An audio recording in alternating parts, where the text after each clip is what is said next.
I know the weight of that word, survivor, and I do not use it lightly.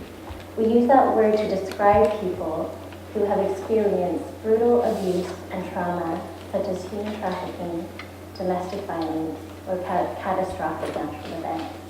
We call these people survivors, and rightfully so. Though I have not experienced anything so visibly traumatic, I too am a survivor.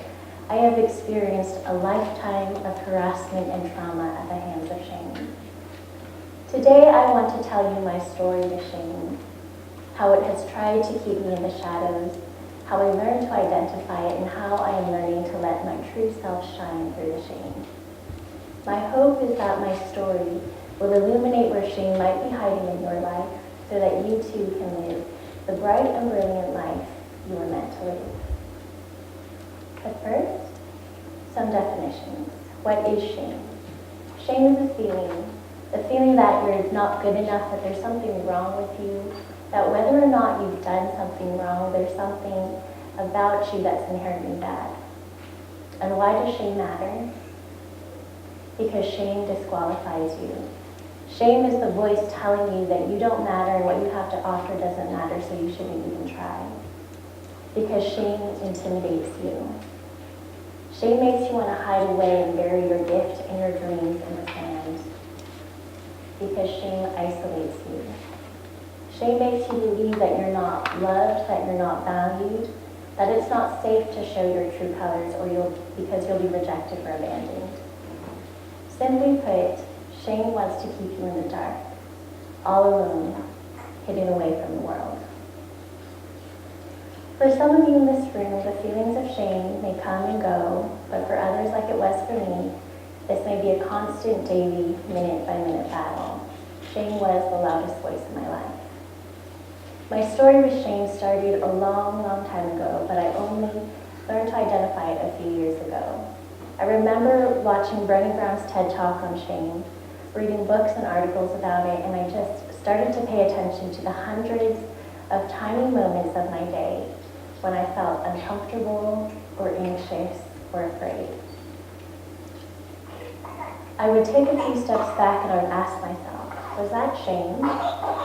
Is that what shame feels like? And over and over and over again, the answer was yes. For example, there was one time when I was at work and I needed to ask for help. All I needed was a few more tables and chairs, but the idea of asking for help freaked me out. I found myself pacing back and forth and trying not to hyperventilate, trying not to cry, talking to myself. It's okay. You got this. This is not a big deal. All it is tables and chairs. You see, shame's message to me was that I was weak and a failure for needing to ask for help. And though this seems like such a small and trivial example, I had moments like that every single day of my life. Shame was literally ruining my life. Honestly, the fact that I am standing here on this stage is a miracle in and of itself. Shame has always tried to keep me silent. When I was a child, my sisters would talk for me because I had so much fear of speaking. I was afraid of saying the wrong thing or for being judged for what I said. Throughout school, I would feel the pressure to think through my sentences 10 times before I opened my mouth. If the moment passed me by, I would feel shame for not speaking up. And if I did speak up, I would still feel shame for saying too much, or for saying too little, or for thinking I could have said it better. Not only did I have a fear of being heard, I had a fear of being seen. I never wore makeup, I never took selfies. I always wore neutral colors because I didn't want to draw attention to myself. When people complimented me, I thought they were lying to my face because they felt bad for me. I didn't trust people. When people invited me to things, I thought they invited me because they felt bad for me, not because they really wanted me to be there. And when I was going through a hard time, I would just isolate and withdraw because I didn't believe anyone actually cared for me. So every single day, I put on a mask. On the outside, I looked like a very strong and successful, independent woman, but on the inside, I was a crumbling, dysfunctional mess. And it was only a matter of time before I started to break down.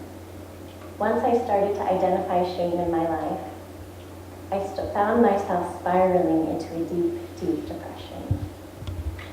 Shame is self-perpetuating. The moment you identify that you feel ashamed for feeling ashamed, and on and on and on.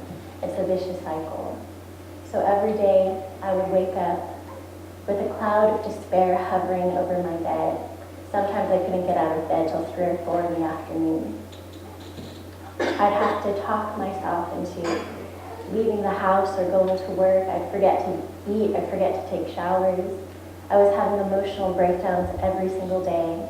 Sometimes I would just burst into tears if anyone just looked at me. But it is right in that place that I started to heal. I don't think I could have healed if I hadn't reached such a low point. And how did I heal? Because I let myself be seen. I didn't do it on purpose. I think I had just lost my ability to function. So I did the one thing I knew how to do. I started to talk. I started going to counseling. I started to be more real about what I was going through with the people in my life. And these people showed up for me. They texted me, they called me, they brought me food, they made me leave my house. And the most powerful thing of all, they just sat with me while I cried, and I cried, and I cried. And as I took the mask off, as I let my guard down, as I let these people see me in my broken, vulnerable state, these people proved me wrong. They exposed the lies I believed all my life and proved to me just by being there with me, without judging me, that I am accepted just the way that I am. And that is how you heal from shame, by being real in safe relationships. If I had let these areas of shame stay hidden, they would have festered and eaten away at me. The only way for me to heal was to bring my true self out into the light. So this is what I have learned, that I am messier and more broken and more dysfunctional than I care to admit. But there is goodness and value within me that runs even deeper. There is a brightness and beauty within me that nothing can take away. So if you find yourself today in a battle with shame, I want to leave a few things with you. 1, practice being real with yourself. Healing starts right here. If you can't be real with yourself, you're never going to be real with anyone else. 2, fully accept whatever it is you find in your heart, the good and the bad. There's no dream too big, no negative feeling, nothing you've done that is worth 1 second of shame. I dare you to take a look into your heart and bravely accept whatever it is you find there. 3, start finding people you can trust. No one's perfect, but look for people who are safe and emotionally healthy, who've already proven to you that you can trust them in small things. Maybe a friend or a teacher, a counselor. There's no shame in going to counseling. Maybe even a parent. And 4, start being real with them. It's scary. There's always the risk that they'll betray your trust or you'll be rejected. But that's why you start with small things. And eventually, as you let your one true, vulnerable, broken and beautiful, messy and magnificent, bright and brilliant self be seen and accepted and loved, then you too can shine through the shame. Thank you.